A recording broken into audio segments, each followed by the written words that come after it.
brought to you by Ramson's Perfume. Ramson's Red ZX one day वाला deo. Red ZX one day मतलब पूरे 8 घंटे चलने वाला डियो। ऑल द बेस्ट चल गई और फिर उसके बाद गोलमाल 3 बना रहे थे तो मैं मिथुन दा के पास गया। मिथुन दा कॉमेडी करेंगे तो मैं मिथुन दा और रत्ना पाठक जी को लेके आया और उसमें श्रेय अजय सर को जाता है। तो अगर आप फिल्म देखें तो रत्ना पाठक जी और मिथुन दा की फिल्म है। उसका भी वो प्रेम चोपड़ा के साथ सीन बहुत फेमस है जी। कहाँ राजा भोज, कहाँ गंगू तेली, मिथुन चक्रवर्ती, मुझे नहीं पता दोनों कहाँ हैं। तो वो जब बन रही थी तब सिंघम हमने, उसके बाद हमने सिंघम बनाई। तो सिंघम रीमेक थी, सिंघम मेरी ओरिजिनल स्क्रिप्ट नहीं है, बट उसमें हमने फिर उसको मोल्ड किया 3-4 सीन रखकर। और जैसे अगर आप दोनों सिंघम देखें तो प्रकाश राज का कैरेक्टर, हमारा क्लाइमैक्स, सोनाली कुलकर्णी की जो पूरी कहानी है जिस पर पूरी फिल्म बेस्ड है, वो सब फिर हमने उसको रिवर्क करके हमने डाला। और एक बेसिक जो कैरेक्टर है वो रखा, 3-4 सीन के अलावा कोई, बट वो रीमेक का टैग लग जाता है तो फिर वो लग ही जाता है, फिर आप उसमें कुछ नहीं कर सकते क्योंकि पैरेलली ऑडियंस दोनों फिल्में नहीं देखती है। वो सुन लेती है कि अच्छा इसने तो साउथ की रीमेक की, तो वो कैरी फॉरवर्ड होता है रिले टाइप। अगर आप फिल्म देखेंगे तो यू रियलाइज के सेम नहीं है। तो फिर सिंघम गोलमाल 3 के बाद बनी। तो तब तक आप ऐसे नहीं थे यार मैं तो एक्शन फिल्में करने आया था या थ्रिलर करने आया था, तो मेरे कॉमेडी फिल्में बहुत अच्छी बनाता है रोज। हो गया, गोलमाल के वक्त हुआ था कि गोलमाल चल गई थी, गोलमाल सर्वाइवल के लिए थी कि कॉमेडी है अच्छी है, बेसिक एक वो दौर ऐसा था कि कॉमेडी चलती थी।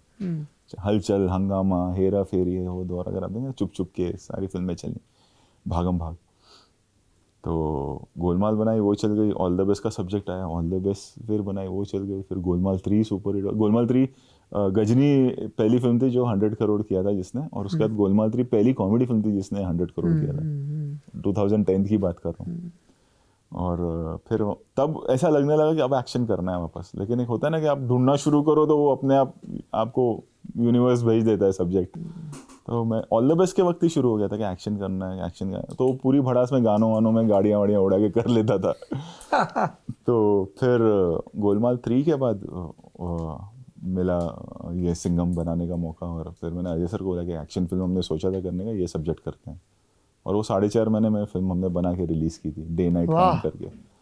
और वो फिर, और वो भी मुझे आज भी याद है कि वो भी हमारा ये था ना, मैं और यूनुस सजावल जो मेरे राइटर, हम बैठते थे कि यार हमारा क्या नाम है? यूनुस सजावल। उन्होंने बहुत काम किया, डेविड सर के साथ भी बहुत काम किया। तो हमारा ये था कि जो फैक्ट मैं आपको बता रहा हूँ, इंसान सोचता है कैसे, कि हमारा ये था कि हम सिंघम तो बना रहे हैं बट लोग हमारी कॉमेडी पसंद करते हैं। नहीं चली तो हमारा ये था कि नहीं चलेगी तो पीछे बोल बच्चन आ रही है और चेन्नई एक्सप्रेस आ रही है तो हम बच जाएंगे, क्योंकि वो उसमें कॉमेडी ज़्यादा है। और उस जमाने में एक वांटेड चली थी। हाँ। और ज़्यादा मास एक्शन फिल्में चलती नहीं थी, और ये बहुत मासी फिल्म थी, तो एक डर भी था। हमने फ्राइडे को रिलीज़ हो गई वो फिल्म, और हमको उम्मीद ठीक ठाक थी उससे, हमको ये नहीं लगा था कि वो फिल्म कल्ट होने वाली है। और उसी दिन शाम को एक बिग बॉस सीरीज़ आई थी जिसमें संजय दत्त और सलमान खान दोनों थे, तो उसके प्रोमो मैंने शूट किए थे। तो वो फ्राइडे के दिन ही शूट करना था, तो फिल्म रिलीज़ हो गई थी और हम लोग शूटिंग कर रहे थे। और हमारा ये था कि 60-70 करोड़ का भी बिजनेस हो जाएगा तो ठीक है, बोल बच्चन और चेन्नई एक्सप्रेस हमको बचा लेगी। शाम से फ़ोन आना शुरू हो गया कि अरे कमाल फिल्म है, कमाल फिल्म है, कमाल फिल्म है। और हुआ ये कि 1.5 महीने के बाद हम बोल बच्चन शूट करने राजस्थान गए, और सामने के थिएटर में सिंघम तब भी लगी थी, और हमने इस चीज़ का भी सोची नहीं थी। सिंघम कल्ट हो गई, फिर सिंघम कैरेक्टर कल्ट हो गया। यस। तो जब सिंघम शूट करे दिमाग में ये था कि यार ये जैसे जो वो लैम्प पोस्ट उखाड़ता है मारता है कि ये लोग रिलेट करेंगे, हिंदी फिल्म है इतना। थोड़ा सा डर था, वही तो मेरा था कि अगर गड़बड़ हो गया ये तो पीछे से बोल बच्चन हमको बचा लेगा, या चेन्नई एक्सप्रेस जो हम करते हैं कॉमेडी हमको वो बचा लेगा। सेम चीज़ गोलमाल के वक्त भी था, जब गोलमाल लग रही थी तो वो ब्रिजेश हिरजी का कैरेक्टर अगर आप देखें जो सांप बन के आता, जब मैंने देखा तो मैं बोला बस ऊपर वाला बचा ले मुझे यार, ये बहुत ओवर द टॉप है।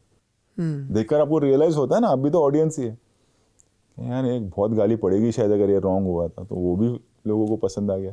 तुषार कपूर ने फेथ पे कर ली थी फिल्म, डायलॉग ही नहीं है, वो कैरेक्टर कल्ट हो गया। नरेट क्या करूँ उसको मैं, है ना, कि वो सेट पे बनता चला गया और वो कई लोगों ने बाद में ये चीज़ कही भी कि तुषार कपूर कितनी एक्टिंग कर सकते हैं वो आपने।